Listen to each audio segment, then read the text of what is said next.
الحمد لله رب العالمين والصلاة والسلام على أشرف الأنبياء والمرسلين أما بعد فأعوذ بالله من الشيطان الرجيم من همزه ونفخه ونفثه بسم الله الرحمن الرحيم رب اشرح لي صدري ويسر لي أمري واحلل عقدة من لساني يفقه قولي اللهم انفعنا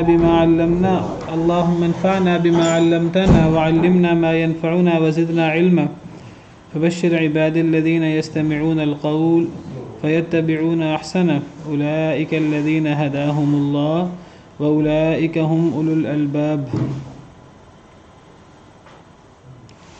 أعوذ بالله من الشيطان الرجيم بسم الله الرحمن الرحيم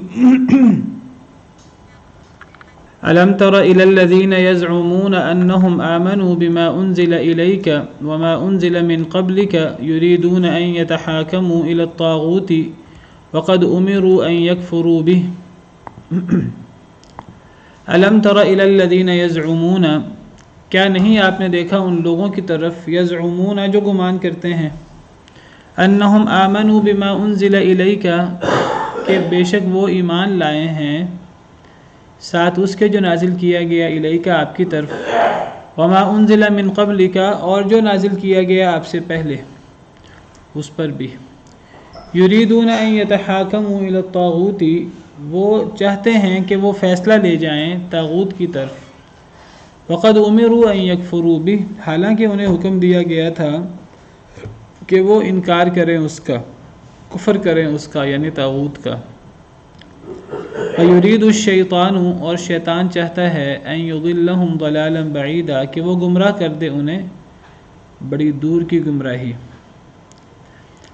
اللہ تعالیٰ فرما رہے ہیں کہ اے نبی صلی اللہ علیہ وسلم کیا آپ نے ان لوگوں کو نہیں دیکھا جن کا گمان جن کا خیال تو یہ ہے کہ وہ ایمان رکھتے ہیں اس پر بھی جو آپ کی طرف اتارا گیا یعنی قرآن کریم حدیث مبارکہ نبی صلی اللہ علیہ وسلم پر اترنے والی وحی اس پر بھی ایمان رکھتے ہیں وما انزل من قبلک اور اس پر بھی جو نازل کیا گیا آپ سے پہلے یعنی تورات و انجیل پر صحف ابراہیم صحف موسیٰ پر.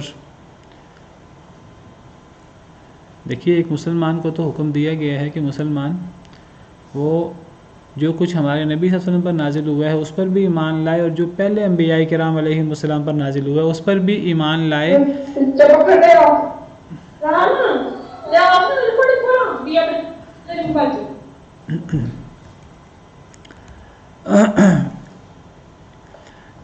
ایک مومن کو تو حکم دیا گیا ہے کہ وہ نبی کریم صلی اللہ علیہ وسلم پر بھی ایمان لائے اور وہ پچھلے انبیاء کرام علیہ السلام ان پر اترنے والی وحی پر بھی ایمان لائے.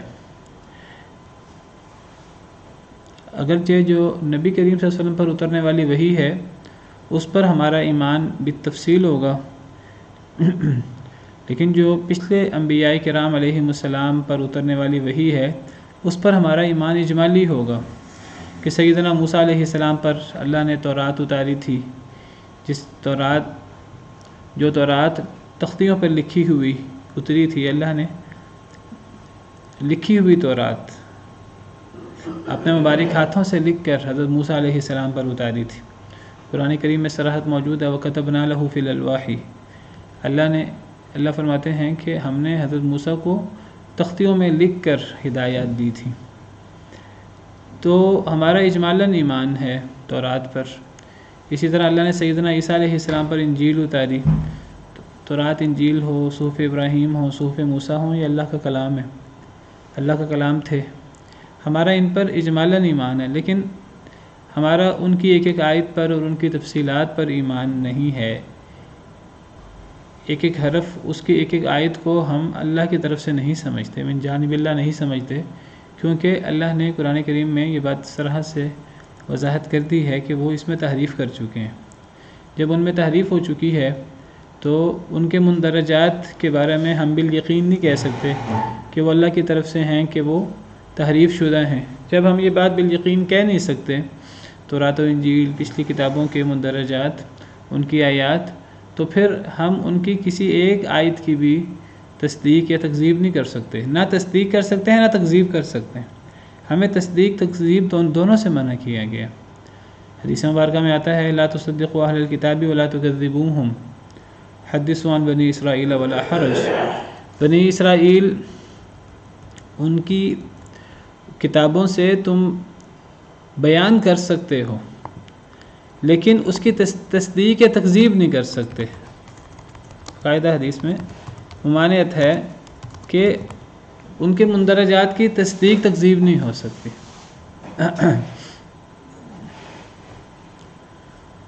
حدثوا عن بنی اسرائیل، بنی اسرائیل سے بیان کر دیا کرو.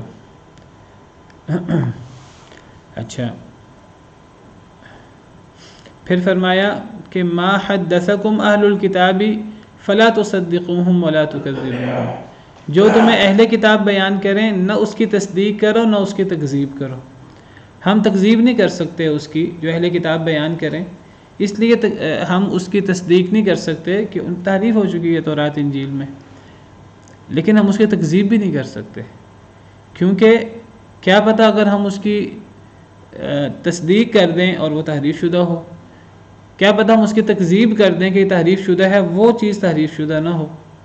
تو ہمیں نہ تصدیق کرنی نہ تکذیب کرنی ہے، لیکن ہم اس کے مطابق عمل نہیں کر سکتے، اس پر ایمان نہیں اس پر ہمارا اجمالاً ایمان ہوگا، اس کے مطابق ہم زندگی نہیں بسر کر سکتے. تو فرمایا جی کہتی جو ان کی بہت زیادہ واضح خراب عقائد ہوتے ہیں، جیسے شرک کو، یہ جو ہے نا 3 خداؤں والے، ان کو تو ہم غلط کہہ سکتے ہیں نا. جو باتیں ان کی قرآن و حدیث کے صریح خلاف ہیں تو وہ تو واضح ہی ہیں کہ انہوں نے تحریف کی ہے. تو ویسے بالعموم ہمیں نہ ان کی تصدیق کرنی ہے نہ ان کی تکذیب کرنی ہے. نبی صلی اللہ علیہ وسلم کا حکم آپ کے سامنے ہے، جو تمہیں اہل کتاب بیان کریں نہ ان کی تصدیق کرو نہ ان کی تکذیب کرو. کیا کہو؟ وقولوا آمنا باللہ وملائکتہ وکتبہ ورسلہ. بالاجمال کہہ دو ہم اللہ پر بھی ایمان لائے، اللہ کے فرشتوں پر بھی ایمان لائے، اللہ کی کتابوں، سب کتابوں پر ہمارا ایمان، اللہ کے سب رسولوں پر ہمارا ایمان ہے. فإن كان حقا، دیکھیے آگے وجہ بھی بیان کر دی. تصدیق کیوں نہیں ہو سکتی، تکذیب کیوں نہیں ہو سکتی؟ دونوں چیزیں نہیں ہو سکتی. ہم بعض پر سمجھتے ہیں کہ تصدیق نہیں ہو سکتی، نہیں تکذیب بھی نہیں ہو سکتی، اللہ یہ کہ کوئی بات بڑی واضح ہو، تکذیب بھی نہیں ہو سکتی. فإن كان حقا، بس اگر وہ حق ہوا، لم تکذبوہم، تو تم جھٹلاؤ گے نہیں. ممکن ہے وہ اندر بات حق موجود ہو ابھی تک، کیونکہ یہ ضروری نہیں ہے کہ پوری تورات الف سے یا تک محرف ہو، یہ ضروری نہیں ہے. پوری انجیل محرف ہو، یہ ضروری نہیں ہے. اس میں تحریف ہے. یحرفون الکلمہ عن مواضعہ یا یحرفون الکلمہ من بعد مواضعہ، قرآن کریم میں موجود ہے. اگر وہ حق ہوا تو تم تکذیب نہیں کرو گے، اور اگر وہ باطل ہوا تو تم تصدیق نہیں کرو گے. باطل بھی ہو سکتا ہے اور حق بھی ہو سکتا ہے. مطلب جو واضح بات ہے شراب بالکل حرام ہے، ہاں، ان میں بھی اور ہم میں بھی، تو اس کی تکذیب نہیں ہو سکتی. دیکھیے جی، آپ نے نبی صلی اللہ علیہ وسلم کی حدیث تو سن لی ہے، ٹھیک ہے جی. تو اصل میں ہم کہیں گے فلاں بات بڑی واضح ہے. بعض باتیں تورات انجیل میں اس قسم کی بھی موجود ہیں جس میں اللہ تعالیٰ کو باپ قرار دیا گیا، ٹھیک ہے. اب ہم کہیں یہ جو باپ قرار دیا گیا ہے، اب کا لفظ موجود ہے، اب یہ ہمارے سامنے اصل عبارتیں بھی نہیں ہیں نا، ترجمے ہیں. باپ قرار دیا گیا ہے، اب ہم فوراً سن کے کہیں گے کہ یہ تو اللہ کو باپ قرار دیا گیا، گویا کہ حضرت عیسیٰ کے حوالے سے یا دیگر مخلوق کے حوالے سے بھی وہاں اللہ کے لیے لفظ اب موجود ہے. حضرت عیسیٰ کے حوالے سے بیٹا کا لفظ موجود ہے، دیگر لوگوں کے لیے بھی بیٹا کا لفظ موجود ہے. اگر ہم یہ سمجھیں کہ یہ جو ہے وہ تحریف شدہ ہے، ممکن ہے تحریف شدہ نہ ہو، ممکن ہے اس کا ترجمہ کرنے میں غلطی ہوئی ہو، اور ممکن ہے کہ باپ سے مراد جو ہے وہ رب مراد لینا، اور اس سے آقا مراد لینا، اور بڑا عزت والا مراد لینا، اور بیٹے سے مراد ضروری نہیں کہ صرف بیٹا ہی ہو، بیٹے سے مراد محبوب، پسندیدہ بھی مراد لیا جا سکتا ہے، اللہ کی محبت بھی مراد دی جا سکتی ہے. تو بہرحال یعنی ہمیں کوشش یہ کرنی چاہیے ہم تصدیق تکذیب نہ کریں، لیکن ہم اس پر ایمان نہیں لا سکتے، ہم اس پر تفصیلاً عمل نہیں کر سکتے، ٹھیک ہے. تو نہ ہم تصدیق کریں نہ تکذیب کریں. بس ہم یہ کہہ دیں آمنا باللہ و ملائکتہ و کتبہ و رسلہ، الحمدللہ، ہم اللہ پر، اللہ کے فرشتوں پر، اللہ کی کتابوں، اللہ کے رسولوں پر ایمان لائے۔ باقی یہ ہے کہ بعض ایسی چیزیں بھی ہیں جس میں صریح تحریف نظر آتی ہے۔ مثال کے طور پر انبیاء کرام علیہم السلام پر الزام ہے انہوں نے شراب پی، سیدنا لوط علیہ السلام پر، حضرت نوح علیہ السلام پر عجیب و غریب الزامات ہیں، زنا کے، اللہ معاف کرے، فسق و فجور کے الزامات موجود ہیں۔ بہرحال ایسی باتیں تو صراحت سے تحریف ہی ہیں۔ تو بات یہ ہو رہی تھی کہ ہم مسلمانوں کو تو حکم دیا گیا ہے کہ ہم نبی کریم صلی اللہ علیہ وسلم پر اترنے والی وحی پر بھی ایمان لائیں، اور ہم پچھلے جو انبیاء پر اترنے والی وحی ہے اس پر بھی ایمان لائیں۔ اب کچھ لوگ کیا کرتے ہیں، ان کا دعویٰ یہ ہے کہ وہ بھی مسلمان ہیں، ان کا دعویٰ یہ ہے وہ بھی مومن ہیں، وہ بھی اللہ رسول پر ایمان لائے ہیں۔ چونکہ وہ یہ دعویٰ کرتے ہیں کہ ہم مسلمان ہیں، تو اس دعوے کے مطابق مسلمان نبی صلی اللہ علیہ وسلم پر اترنے والی وحی پر بھی ایمان رکھتے ہیں، پچھلی وحی پر بھی ایمان رکھتے ہیں، وہ بھی یہ کہتے ہیں کہ ہم نبی صلی اللہ علیہ وسلم پر جو نازل ہوا وہ بھی کہتے ہیں۔ منافقوں کی بات ہو رہی ہے۔ ان کا گمان یہ ہے کہ وہ نبی صلی اللہ علیہ وسلم پر جو اترا ہے اس پر بھی ایمان رکھتے ہیں، اور جو نبی صلی اللہ علیہ وسلم سے پہلے اترا ہے اس پر بھی ایمان رکھتے ہیں۔ یہ دعویٰ تو مومنوں کا بھی ہے، یہ دعویٰ کچھ لوگ کرتے ہیں، لیکن یہ دعویٰ کر کے کہ وہ نبی صلی اللہ علیہ وسلم پر اترنے والی وحی پر ایمان رکھتے ہیں اور نبی صلی اللہ علیہ وسلم سے پہلے بھی اترنے والی وحی پر ایمان رکھتے ہیں، یہ دعویٰ کر کے وہ آگے ان کا عمل اور کردار کیا ہوتا ہے، یریدون ان یتحاکموا الی الطاغوت، وہ چاہتے ہیں کہ وہ اپنے فیصلے طاغوت کی طرف لے جائیں۔ ایک طرف دعویٰ یہ ہے کہ ہم قرآن و حدیث پر ایمان رکھتے ہیں، پچھلی کتابوں پر ایمان رکھتے ہیں، اور دوسری طرف اب فیصلہ کروانا ہے، فیصلہ اگر بھی آپ قرآن و حدیث پر ایمان رکھتے ہیں تو فیصلہ قرآن و حدیث سے کروائیں، جیسے پچھلی آیت میں ہم نے پڑھا، یا ایھا الذین آمنوا اطیعوا اللہ واطیعوا الرسول واولی الامر منکم فإن تنازعتم فی شیء فردوہ الی اللہ والرسول۔ وہ یہ نہیں کرتے، دعویٰ یہ ہے کہ ہم جو آپ پر نازل ہوا ہے نبی صلی اللہ علیہ وسلم ہم اس پر بھی ایمان رکھتے ہیں، جو پچھلے انبیاء پر نازل ہوا ہم اس پر بھی ایمان رکھتے ہیں، لیکن ان کا کردار کیا ہے کہ کوئی اختلاف ہو جائے، کوئی جھگڑا ہو جائے تو کوشش یہ ہوتی طاغوت کی طرف فیصلہ لے جائیں۔ طاغوت سے مراد یا تو کفار، جو عرب کے کفار تھے ان کی طرف، یا یہود کی طرف، عیسائیوں کی طرف، جی یہ علماء ہیں، یہ پڑھے لکھے لوگ ہیں، یہ ہمارا فیصلہ کریں گے۔ خود وہ کہتے ہیں ہم مسلمان ہیں، ہم ایمان لائے، ہم قرآن و حدیث پر ایمان لائے، پچھلی کتابوں پر ایمان لائے، اب فیصلے کی بات آئے تو فیصلہ طاغوت کی طرف۔ وقد امروا ان یکفروا بہ، حالانکہ انہیں حکم دیا گیا ہے، اگر ان کا دعویٰ یہ ہے کہ ہم قرآن و حدیث پر ایمان رکھتے ہیں، ہم پچھلی کتابوں پر ایمان رکھتے ہیں، تو حکم تو یہ دیا گیا ہے کہ وہ طاغوت کا انکار کریں۔ طاغوت کیا چیز ہے؟ ہر وہ چیز جس کی اللہ کے علاوہ عبادت کی جائے، جس کی اللہ کے علاوہ بات مانی جائے اور وہ اس پر راضی ہو، وہ خوش ہو اس پر۔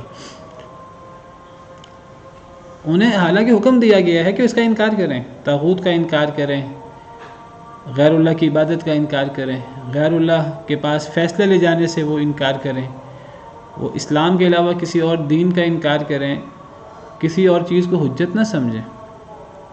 وہ حاکم اگر مانے تو وہ اللہ وحدہ لا شریک کو حاکم مانے، اللہ کے علاوہ کسی کو حاکم نہ مانے۔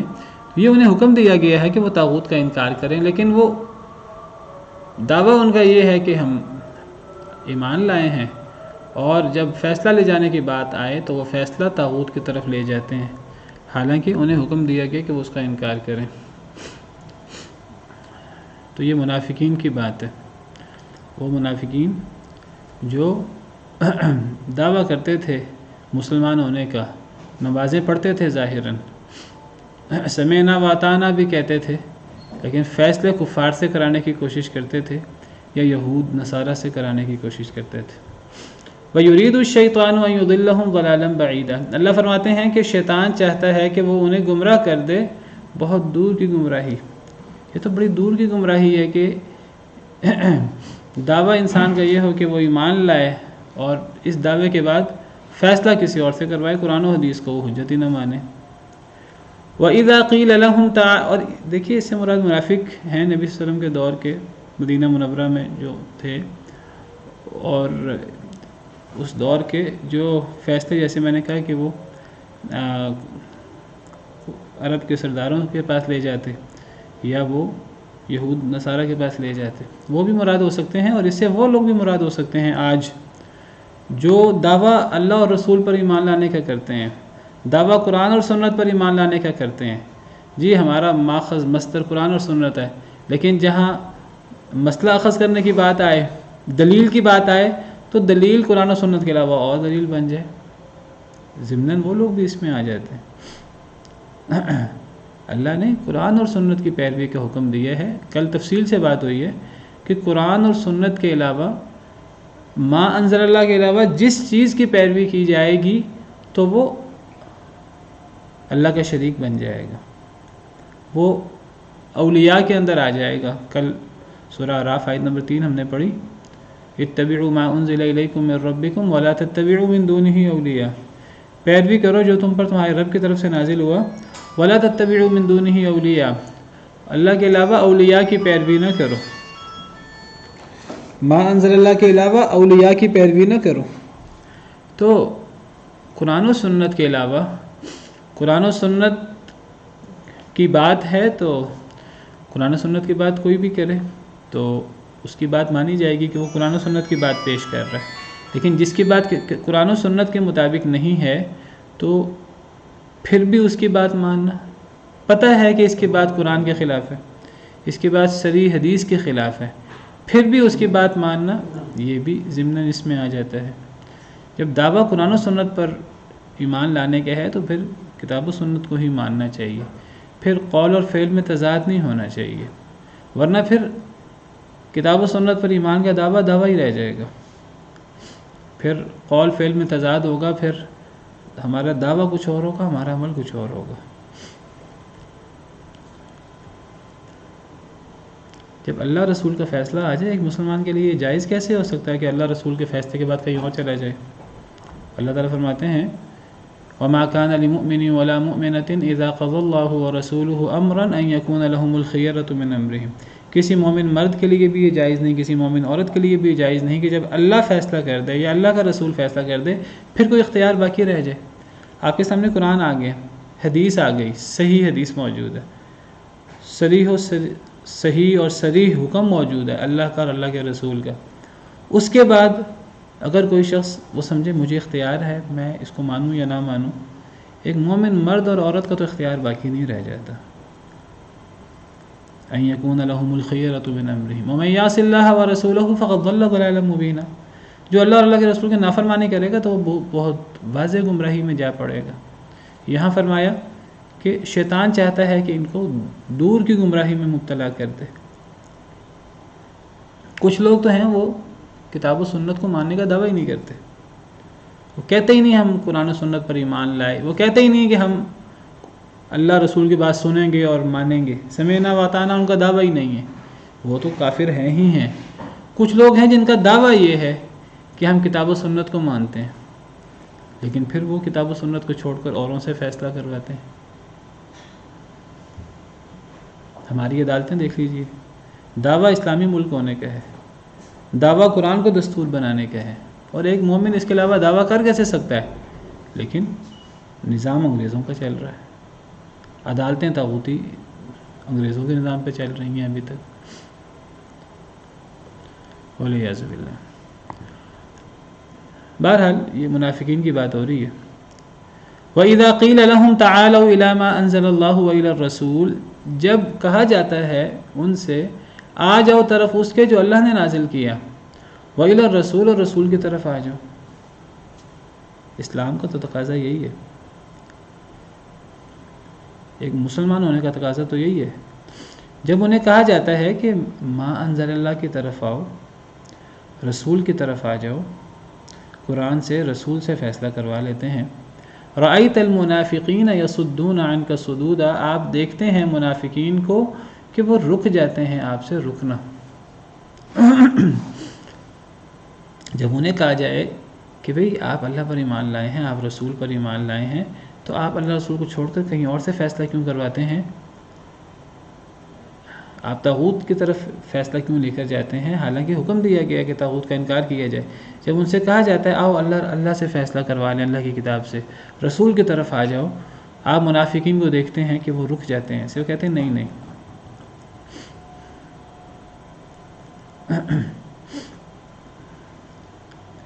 دیکھیے دعویٰ قرآن اور سنت پر ایمان لانے کا ہو اور عمل اس کے خلاف ہو تو اب دو ہی باتیں ہو سکتی ہیں. ایک بات تو یہ ہو سکتی ہے کہ یہ دعویٰ ہی صحیح نہیں ہے، یہ دعویٰ ہی صحیح نہیں ہے کہ میں کتاب و سنت پر عمل کرتا ہوں. ایک شخص کا دعویٰ ہے کتاب و سنت پر عمل کرنے کا، لیکن اس کا عمل اس کے خلاف ہے، تو اس کا مطلب ہے کتاب و سنت پر عمل کرنے کا دعویٰ ہی صحیح نہیں ہے. یا پھر وہ کتاب و سنت کو ہی صحیح نہیں سمجھتا، اس کے نزدیک قرآن کے اندر قرآن پیش کیا جائے وہ قرآن کو نہ مانے تو یا تو اس کے نزدیک قرآن اللہ کا کلام ہے ہی نہیں. صحیح حدیث پیش کی جائے وہ حدیث کو نہ مانے یا تو اس کے نزدیک وہ حدیث نبی صلی اللہ علیہ وسلم کا حکم ہے ہی نہیں. یا پھر مطلب کیا بنتا ہے، یا پھر مطلب یہ ہے کہ قرآن میں اللہ کا حکم ہی موجود ہے، کہ صحیح حدیث میں نبی کا حکم ہی موجود ہے.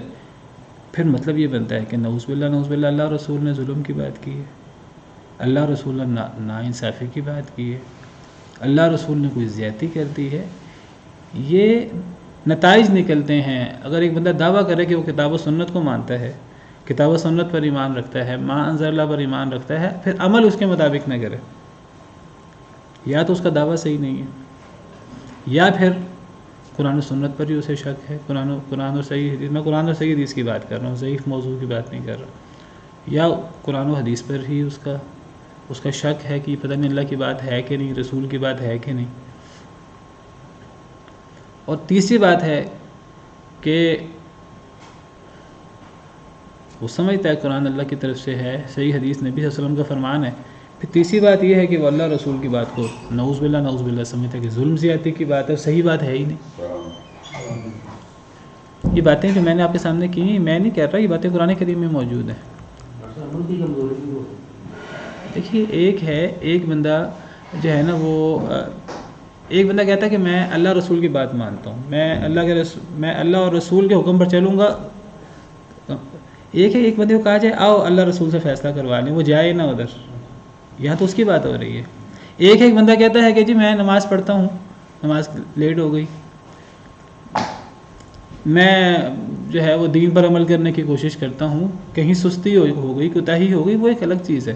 دیکھیے وہ سستی کوتاہی وہ بھی ایک بڑی چیز ہے، اس کی بھی توبہ کرنی چاہیے.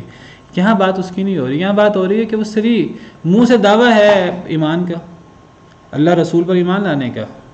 دیکھیں یزعمون انہم آمنوا بما انزل الیک وما انزل من قبلک، ان کا دعویٰ یہ ہے کہ وہ جو آپ پر نازل ہوا اس پر ایمان لاتے ہیں، جو پہلے نازل ہوا اس پر ایمان لاتے ہیں. دعویٰ تو ایمان والا ہے، مومنوں والا ہے، لیکن وہ فیصلے طاغوت کی طرف لے جا رہے ہیں. یعنی نبی صلی اللہ علیہ وسلم کے پاس فیصلے لانے کی بجائے یہود کے پاس فیصلے لے جا رہے ہیں. یہ تو عمل کی کوتاہی کی بات نہیں ہے نا. اگلی آیت میں صراحت سے انہیں کہا جا رہا ہے کہ اللہ کی طرف آ جاؤ، قرآن کی طرف آ جاؤ، آؤ نبی سے فیصلہ کروا لیں. وہ آگے سے رک جاتے ہیں، منافقین رک جاتے ہیں آگے سے. میں نے ذکر کیا یہ آیات تو منافقین کے بارے میں.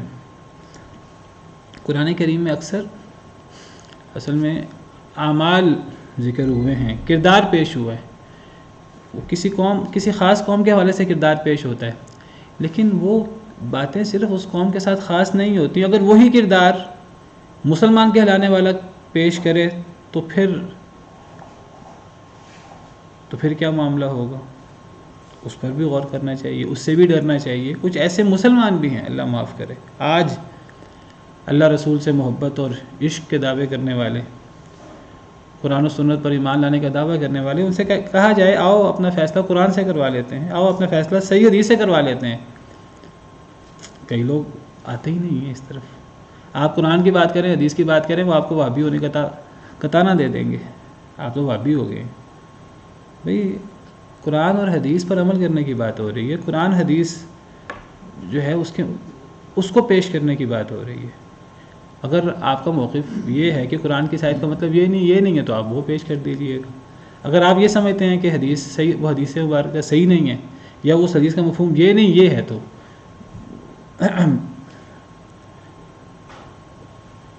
کہا تو یہ جا رہا ہے کہ آؤ قرآن اور صحیح حدیث کی طرف آ جاؤ. کچھ لوگ آپ قرآن کا نام لیں وہ آگے سے بگڑ جائیں گے آپ سے. آپ صحیح حدیث کا نام لیں ان کا منہ بن جائے گا، والعیاذ باللہ۔ عمل کی کوتاہی ایک الگ چیز ہے۔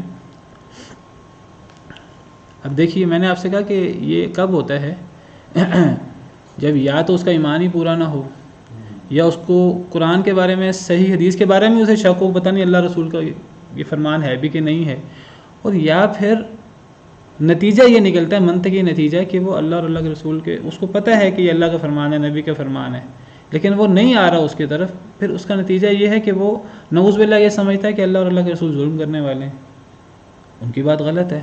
یہ بات اللہ تعالیٰ نے سورہ نور میں بڑی وضاحت کے ساتھ فرمائی ہے۔ میں آپ کے سامنے سورہ نور کی آیات رکھ دیتا ہوں۔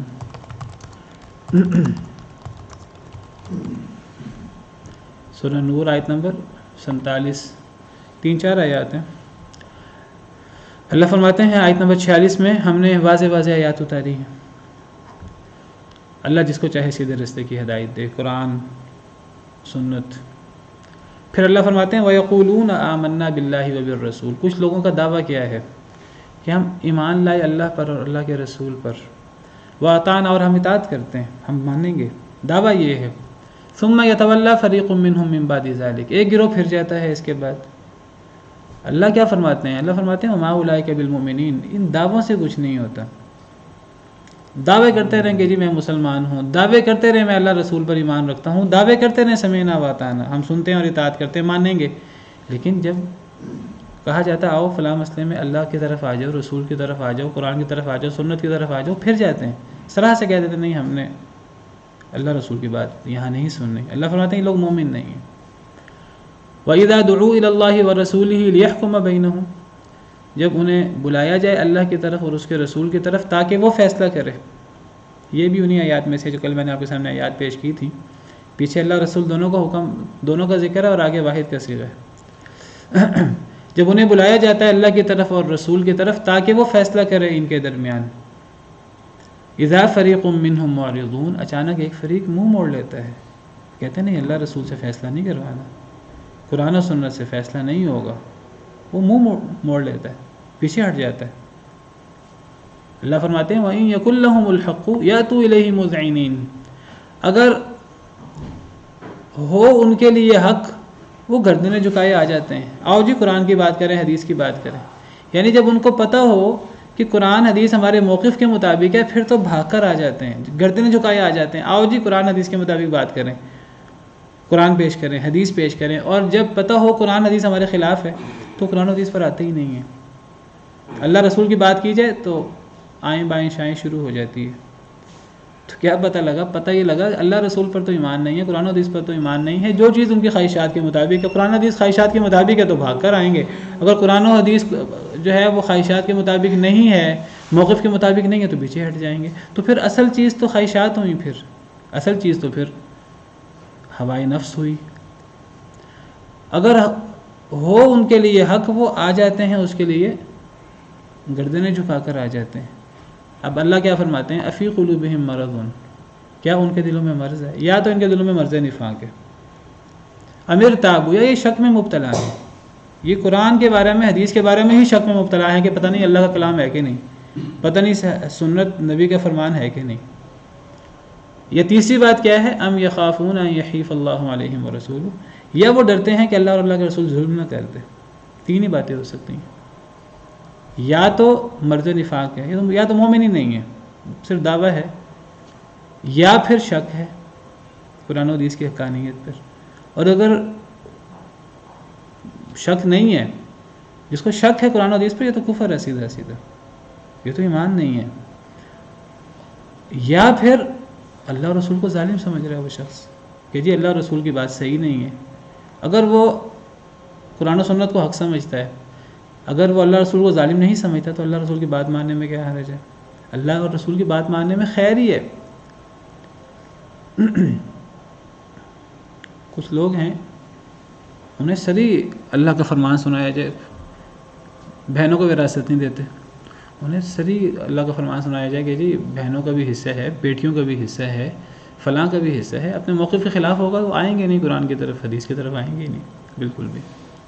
تو دیکھیے اللہ رسول کی باتوں میں کوئی ظلم نہیں ہے، کوئی زیادتی نہیں ہے، اللہ اور رسول کی باتوں پر عمل کرنے میں خیر ہی خیر ہے۔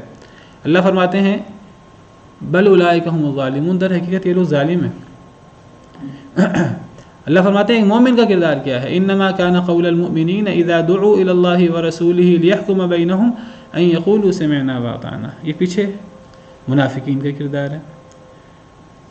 اللہ فرماتے ہیں مومنین کا کردار کیا ہے کہ مومن کا کام تو یہ ہے، مومن کا قول تو یہ ہوتا ہے جب اسے بلایا جائے اللہ کی طرف اور اس کے رسول کی طرف تاکہ وہ فیصلہ کرے ان کے درمیان، ان یقولوا سمعنا واطعنا، مومن تو کہتا ہے آؤ، اگر قرآن کی بات ہے تو آؤ، حدیث کی بات ہے تو آؤ، ہم سنیں گے بھی عمل بھی کریں گے۔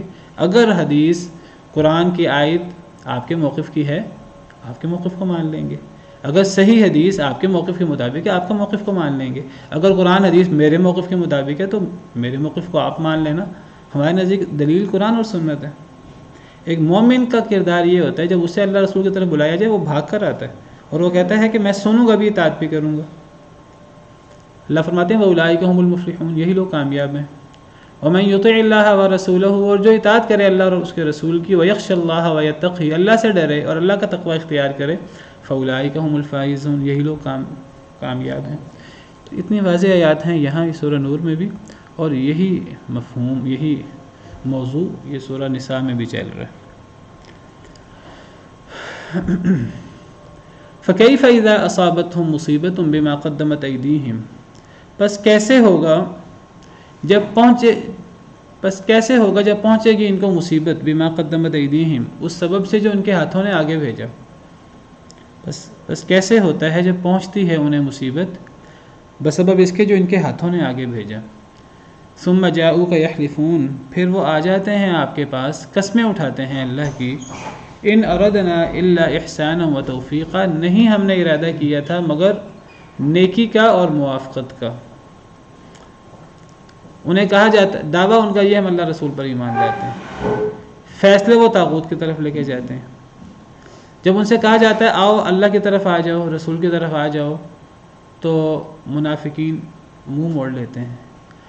اللہ فرماتے ہیں کہ جب پھر ان کی ان حرکتوں کی وجہ سے وہ کسی مصیبت میں مبتلا ہوتے ہیں، کسی آزمائش میں مبتلا ہوتے ہیں، ان کی انہی حرکتوں کی وجہ سے، تو پھر اپنے ایمان کا ثبوت دینے کے لیے، مسلمان ثابت کرنے کے لیے نبی صلی اللہ علیہ وسلم کے پاس آ جاتے ہیں، آپ کے پاس آ جاتے ہیں۔ کیا کہتے ہیں آ کر؟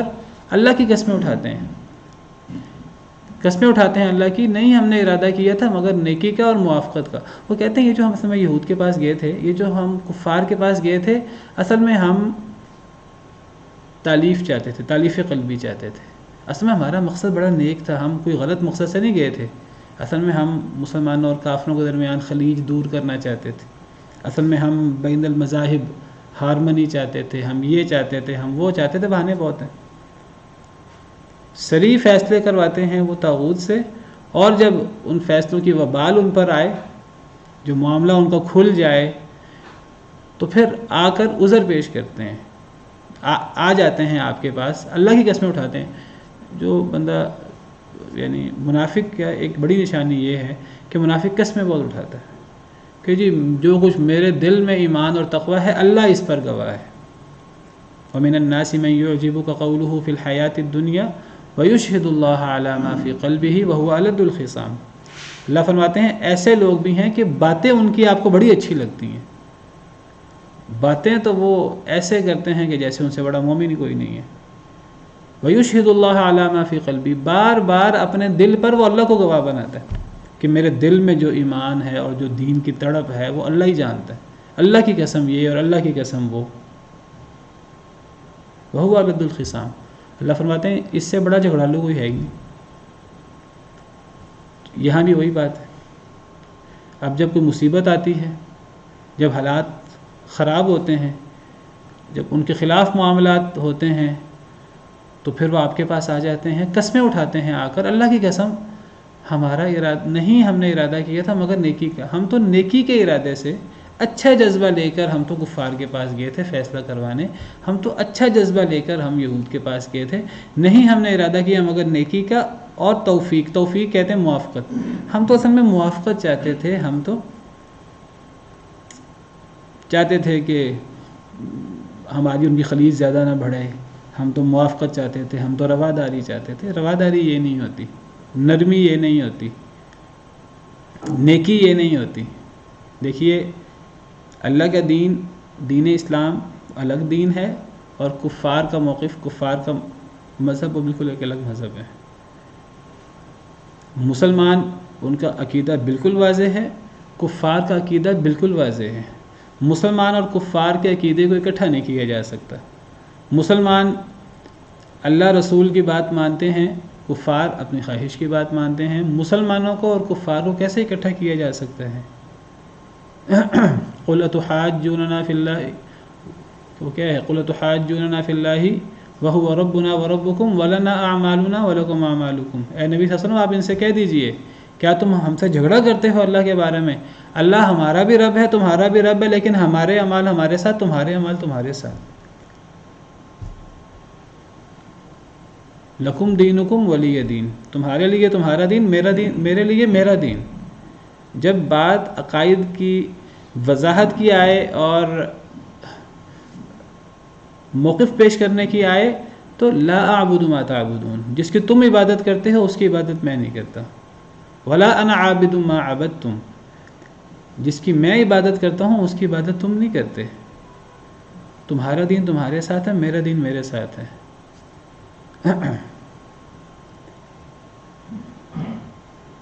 دیکھیے اسلام ہمیں رواداری کا حکم دیتا ہے، اسلام ہمیں حسن اخلاق کا حکم دیتا ہے. حسن اخلاق کا مطلب یہ ہے کہ جو غیر لوگ ہیں ان کے ساتھ بھی حسن سلوک کیا جائے. ان کی کوئی ضرورت ہے ان کی ضرورت بھی پوری کر دی جائے. کوئی غریب ہے تو اس کو بھی اس کی ضرورت پوری کر دی جائے، اس کو کھانے پینے کو کچھ دے دیا جائے. اچھے اخلاق کے ساتھ اس کے ساتھ پیش آیا جائے، اس کو دعوت دی جائے اچھے اخلاق سے. لیکن اخلاق کا اور رواداری کا مطلب یہ نہیں ہے کہ انسان ان کے موقف کو اور اپنے موقف کو گول مول کر دے.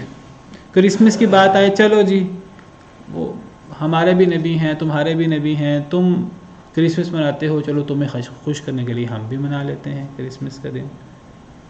تم ہمارے نبی کا دن منا لینا، ہم تمہارے نبی کا دن منا لیتے ہیں.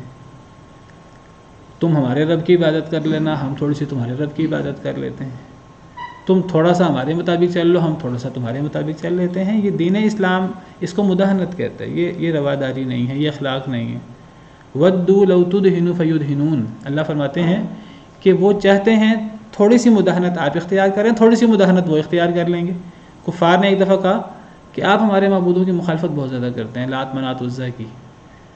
دیکھیں آپ کا رب اللہ ہے، اللہ کی عبادت ہم بھی کرتے ہیں، تو ہم اس طرح کریں گے ایک دن ہم اللہ کی عبادت کر لیں گے، ایک دن آپ لات منات عزا کی عبادت کر لینا. تو اللہ نے قرآن کی آیتیں اتار دیں. انہی آیتوں سے پیچھے موجود ہے کہ وَإِنَّكَ لَعَلَىٰ خُلُقٍ عَظِيمٍ، کہ آپ خلق عظیم پر فائز ہیں، آپ سے بڑھ کر با اخلاق کوئی نہیں ہے. لیکن انہی کے آگے موجود ہے کہ وَدُّوا لَوْ تُدْهِنُ فَيُدْهِنُونَ، یہ چاہتے ہیں کہ تھوڑی مداہنت آپ اختیار کریں، تھوڑی مداہنت وہ اختیار کریں. تو صراحت سے منع کر دیا وَلَا تُطِعْ كُلَّ حَلَّافٍ مَّهِينٍ. یہ ان کی صفات بیان کی کفار کی، آپ نے ان کی اطاعت نہیں کرنی. حسن اخلاق کا مطلب، نیکی کا مطلب، موافقت کا مطلب ان کی پیروی نہیں ہے. اگر آپ پیروی کرنے لگے یہود و نصارہ کی، کفار کی، تو کفار آپ ان کی 90 باتیں مان لیں گے، وہ پھر بھی آپ سے راضی نہیں ہوں گے. وہ آپ سے صرف ایک صورت میں راضی ہو سکتے ہیں، آپ اپنا دین چھوڑ کے ان کا دین قبول کر لیں. وَلَن تَرْضَىٰ عَنْكَ الْيَهُودُ وَلَا النَّصَارَىٰ حَتَّىٰ تَتَّبِعَ مِلَّتَهُمْ. تو یہ بات بڑی واضح ہے، اس بات کو ہمیں سمجھنا ہوگا کہ احسان اور موافقت کا مطلب یہ نہیں ہے کہ انسان فیصلے بھی غیروں کے پاس لے جائے اور اپنا موقف ہی چھوڑ دے. یہ منافقین کا طرز عمل ہے. اولئک الذین یعلم اللہ ما فی قلوبہم، اللہ فرماتے ہیں یہی وہ لوگ ہیں اللہ جانتا ہے جو ان کے دلوں میں ہے. یہ جو کہہ رہے ہیں نا کہ ہم نے تو نیکی کا ارادہ کیا تھا، ہم نے تو موافقت کا ارادہ کیا تھا، ہمارے جذبے اچھے تھے، ہمارے دل میں کیا ہے، اللہ کی قسمیں اٹھا کر ہمارے دل میں نیکی کا جذبہ تھا، خیر خواہی کا جذبہ تھا. اللہ فرماتے ہیں اللہ کو پتہ ہے ان کے دلوں میں کیا تھا. فَأَعْرِضْ عَنْهُمْ، ان سے اعراض کریں، وَعِظْهُمْ، انہیں نصیحت کریں. تھوڑا سا اس کو ہلا دیں. ان سے اعراض کریں اور انہیں نصیحت کریں. وَقُلْ لَهُمْ فِي أَنفُسِهِمْ قَوْلًا بَلِيغًا، اور کہیں ان کے لیے ان کی جانوں میں قولاً بلیغا، بلیغ بات. فرمایا کہ ایسے لوگوں کے ساتھ ہمارا رویہ کیا ہونا چاہیے؟ فرمایا آپ سختی نہ کریں ایسے لوگوں سے. اصل میں منافقین جو ہیں وہ مسلمان معاشرے میں رہتے تھے تو وہ ظاہراً مسلمانوں کا حصہ شمار ہوتے تھے. تو فرمایا کہ ان کا جو منافقانہ کردار ہے وہ تو واضح ہے. یہ دعوے کرتے ہیں کہ ہمارا ارادہ نیکی کا تھا، موافقت کا تھا، اللہ کو پتہ ہے ان کے دلوں میں کیا ہے وہ اللہ بخوبی جانتے ہیں، اللہ اسی کو تو واضح کر رہے ہیں. لیکن اب آپ ان لوگوں سے آپ اعراض کریں، آپ انہیں نصیحت کریں اور انہیں ایسی بات کہیں، ان کے دلوں میں قولاً بلیغا، قول بلیغ، ایسی بات جو دلوں تک اتر آئے.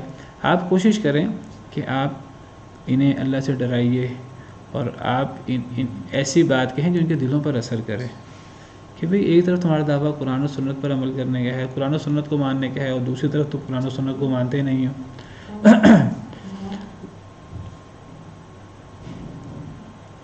تو اس کا مطلب یہ ہے کہ واضح و نصیحت کرنی چاہیے، اور واضح و نصیحت سے کئی دفعہ فائدہ ہو جاتا ہے. وذکر ان نفعت الذکریٰ وذکر فإن الذکریٰ تنفع المؤمنین. ایسی بات کہیں جو دل میں اتر آئے. قولا بلیغا سے مراد یہ. وما ارسلنا من رسول الا لیطاع باذن اللہ، اور نہیں ہم نے بھیجا کوئی رسول مگر تاکہ اس کی اطاعت کی جائے اللہ کے حکم سے، اللہ کی اجازت سے. اللہ فرماتے ہیں کہ رسول کو بھیجنے کا مقصد کیا ہوتا ہے؟ رسول کو بھیجنے کا مقصد یہ ہوتا ہے کہ وہ اللہ کا پیغام پیش کرے قرآن کی صورت میں، حدیث کی صورت میں، اور اللہ کے حکم سے اس کی اطاعت کی جائے. رسول کی اطاعت رسول کی ذات کی اطاعت نہیں ہوتی، رسول کی ذاتی بات نہیں ہوتی. رسول کی اطاعت در حقیقت اللہ کی اطاعت ہوتی ہے. اللہ فرماتے ہیں پچھلے سارے رسول بھی اسی مقصد کے لیے آئے تھے. ہم نے جو بھی رسول بھیجا، نبی کریم صلی اللہ علیہ وسلم بھی اور پچھلے انبیاء اور رسول علیہم السلام اجمعین، ہم نے جتنے رسول بھیجے نہیں ہم نے بھیجا کوئی بھی رسول مگر تاکہ اس کی اطاعت کی جائے، اس کی ذات کی نہیں، باذن اللہ، اللہ کے حکم سے. وہ اللہ کا حکم پیش کر رہا ہوتا ہے تو اللہ کے حکم سے اس کی اطاعت کی جائے. تو رسول کی بات ماننا در حقیقت رسول کی بات ماننا نہیں ہوتا، اللہ کی بات ماننا ہوتا ہے. کل تفصیل سے اس موضوع پر بات ہوئی ہے. من یطع الرسول فقد اطاع اللہ، جو رسول کی اطاعت کرتا ہے در حقیقت اللہ کی اطاعت کرتا ہے. تو رسول کا مقصد ہی کیا ہوتا ہے؟ رسول کا مقصد ہی یہ ہوتا ہے رسول کے آنے کا کہ کسی قوم میں رسول آنے کا مطلب کیا ہے کہ گویا کہ اللہ نے اس قوم سے وعدہ لے لیا ہے کہ تم نے رسول کی اطاعت کرنی ہے. رسول کے آنے سے آٹومیٹک وہ قوم اللہ کے ساتھ ایک عہد میں بندھ جاتی ہے. رسول کے آنے کا مقصد ہی یہ ہے کہ اللہ کے حکم سے اس کی اطاعت کی جائے. رسول مطاع ہوتا ہے، اس کی اطاعت ہوتی ہے، اس کی نافرمانی نہیں ہو سکتی، اور وہ اطاعت اس کی ذات کی نہیں ہوتی، اللہ کے حکم سے ہوتی ہے، اللہ کی ہوتی ہے. وَلَوْ أَنَّهُمْ إِذْ ظَلَمُوا أَنفُسَهُمْ جَاءُوكَ فَاسْتَغْفَرُوا اللَّهَ وَاسْتَغْفَرَ لَهُمُ الرَّسُولُ لَوَجَدُوا اللَّهَ تَوَّابًا رَحِيمًا. اور اگر بے شک وہ جب وہ ظلم کر بیٹھیں اپنے آپ پر، وہ آئیں آپ کے پاس، فَاسْتَغْفَرُوا اللَّهَ، بس وہ اللہ سے گناہوں کی معافی مانگیں، وَاسْتَغْفَرَ لَهُمُ الرَّسُولُ، اور گناہوں کی معافی مانگے ان کے لیے رسول، لَوَجَدُوا اللَّهَ تَوَّابًا رَحِيمًا، البتہ وہ پائیں گے اللہ کو بہت توبہ قبول کرنے والا، بہت رحم کرنے والا. اللہ فرماتے ہیں کہ رسول اس لیے نہیں ہوتا کہ رسول سے منہ موڑ لیا جائے. رسول اللہ بھیجتے ہی اس لیے تاکہ اللہ کے حکم سے اس کی اطاعت کی جائے. حدیثیں اس لیے نہیں ہوتی کہ حدیثوں کو چھوڑ دیا جائے، صحیح حدیثوں کو. حدیثیں ہوتی ہی اس لیے ہیں ان پر عمل کیا جائے. اب اگر یہ لوگ ظلم کر بیٹھے اپنے آپ پر، پھر اگر یہ آپ کے پاس آ جائیں، پھر یہ اپنے گناہوں کی معافی مانگیں اللہ سے، خود بھی گناہوں کی معافی مانگیں، پھر رسول بھی ان کے لیے گناہوں کی معافی مانگے، تو ان کے اتنے بڑے گناہ کے باوجود یہ اللہ کو پائیں گے، اللہ بہت توبہ قبول کرنے والا، رحم کرنے والا، اللہ معاف کر دیں گے. کوئی بندہ اللہ سے توبہ تو کرے، اللہ سے اپنے گناہوں کی معافی مانگے، یہ خود بھی مانگیں، رسول بھی ان کے لیے استغفار کرے، اللہ توبہ قبول کرنے والا، رحم کرنے والا، اللہ ان کا یہ جرم بھی معاف کر دیں گے اگر یہ اپنے اس غلطی پر نادم ہیں. تو یہاں یہ ذکر ہے کہ وہ اللہ سے استغفار کریں خود بھی، اور رسول بھی ان کے لیے استغفار کرے. رسول کے استغفار کا حکم کیوں ہے؟ اس لیے کہ انہوں نے رسول کے ساتھ دغا کیا، پیچھے رسول کی ناقدری کی. جب انہیں پیچھے کہا گیا کہ آؤ رسول کی طرف جائیں اور رسول سے فیصلہ کروائیں، تو رأیت المنافقین یصدون عنک صدودا، تو منافقین نے کہا نہیں ہم نہیں جانا چاہتے. انہوں نے چونکہ رسول سے دغا کی ہے تو اب ان کو رسول کے پاس آ کر جو ہے وہ انہیں اپنے یہ جو غلطی ہے، اپنا یہ جو گناہ ہے، اپنا یہ جو بہت بڑا غلط کردار ہے، اس کردار کی معافی خود بھی اللہ سے مانگنی چاہیے اور پھر رسول بھی ان کے لیے استغفار کرے. وہ رسول کے پاس آ کر رسول سے بھی معافی کے طلبگار ہوں اور پھر وہ اللہ سے توبہ کریں اور رسول بھی ان کے لیے استغفار کرے. اگر وہ سچے دل سے یہ کام کریں گے تو اللہ انہیں معاف کر دیں گے. اس آیت کریمہ سے یہ بھی پتہ لگتا ہے کہ اگر کوئی شخص اللہ سے دعا کرنا چاہتا ہے، اپنے گناہوں کی معافی مانگنا چاہتا ہے، کوئی دعا کرنا چاہتا ہے، تو وہ شخص اپنے لیے خود بھی دعا کرے اور وہ کسی نیک شخص سے، وہ رسول ہو، اللہ کا ولی ہو کوئی، وہ اس سے دعا کروا لے تو امکان ہے کہ دعا قبول ہو جائے. دعا کی قبولیت کے امکانات بڑھ جاتے ہیں. اگر انسان خود بھی اپنے لیے دعا کرے اور انسان خود اپنے لیے دعا کرنے کے ساتھ ساتھ کسی نیک شخص کو کہے کہ تم بھی میرے لیے دعا کر دو. ان کا جرم بہت بڑا تھا تو ان سے کہا چونکہ تم نے رسول کے حق میں کوتاہی کی ہے، ایک تو رسول کے پاس آ کر تم اللہ سے اپنے گناہوں کی معافی مانگو اور پھر رسول بھی تمہارے لیے گناہوں کی معافی مانگے، اللہ معاف کر دیں گے. اس سے ایک تو یہ بات پتہ لگی کیونکہ رسول کے حق میں کوتاہی ہوئی تھی.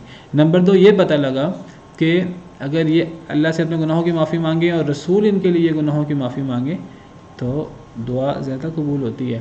تو اس سے پتہ لگا کہ کسی نیک شخص کے پاس جا کر دعا کرائی جا سکتی ہے، وہ رسول ہو یا وہ رسول نہ ہو. حضرت یوسف علیہ السلام کے بھائیوں کا قصہ آپ کے سامنے ہے، سورہ یوسف. تو انہوں نے زیادتی کی، بہرحال اس کی بڑی سزا بھی پھر انہوں نے بھگتی لمبا عرصہ. اور سیدنا یعقوب علیہ السلام کو بھی آزمائشوں کا سامنا کرنا پڑا. آخر کار آپ کو پتہ ہے سیدنا یوسف علیہ السلام مل گئے، حضرت بنیامین بھی مل گئے، بڑا بھائی بھی. سارا معاملہ حل ہو گیا. پتہ لگ گیا کہ وہ جو مصر کے تخت پر ہیں وہ حضرت یوسف علیہ السلام خود ہیں. تو بھائی کہنے لگے اپنے باپ سے، حضرت یوسف نے کہا کہ باپ کو، ماں کو، سب کو میرے پاس لے آؤ. تو اب بھائی اپنے باپ سے کہنے لگے اے ابا جان، ہم ہی خطاوار تھے، ہم ہی قصوروار تھے، تو ہمارے لیے آپ اللہ سے دعا کیجیے. قرآن کریم میں موجود ہے قالوا یا ابانا استغفر لنا ذنوبنا انا كنا خاطئین. حضرت یوسف کے بھائیوں نے اپنے باپ سے کہا اے ہمارے ابا جان، ہم ہی خطا کار تھے، تو آپ ہمارے لیے ہمارے گناہوں سے معافی مانگیں. تو اس سے پتہ لگتا ہے کہ نیک شخص سے دعا کرائی جا سکتی ہے. تو دعا کرتے ہوئے شاید اس کلاس میں یا کسی اور کلاس میں وسیلے کی بات ہوئی تھی. دعا کرتے ہوئے کیا کیا وسیلے پیش کیے جا سکتے ہیں؟ تو دعا کرتے ہوئے ایک وسیلہ اللہ کو اللہ کے اسماء و صفات کا وسیلہ پیش کیا جا سکتا ہے. اللہ سے دعا کرتے ہوئے اللہ سے ڈائریکٹ دعا کرنی چاہیے. اس دعا میں کیا کیا وسیلہ پیش کیا جا سکتا ہے؟ ایک تو اللہ کو اللہ کی صفات کا، اللہ کے اسماء حسنہ کا وسیلہ پیش کیا جائے. نمبر 2 اللہ سے دعا کرتے ہوئے اللہ کو اپنے اچھے اعمال کا وسیلہ پیش کیا جائے. اے اللہ ہم ایمان لائے، اے اللہ ہم نے یہ ٹوٹے پھوٹے اعمال کیے آپ کو راضی کرنے کے لیے، اے اللہ ہماری یہ دعا قبول فرما لے. اور تیسری صورت یہ ہے انسان کسی بزرگ کے پاس جا کے، نبی ہو تو نبی کے پاس، نبی نہ ہو تو کسی اور بزرگ کے پاس جا کر دعا کروا لے. لیکن یہ شرط ہے کہ وہ بزرگ، وہ نبی زندہ ہونا چاہیے.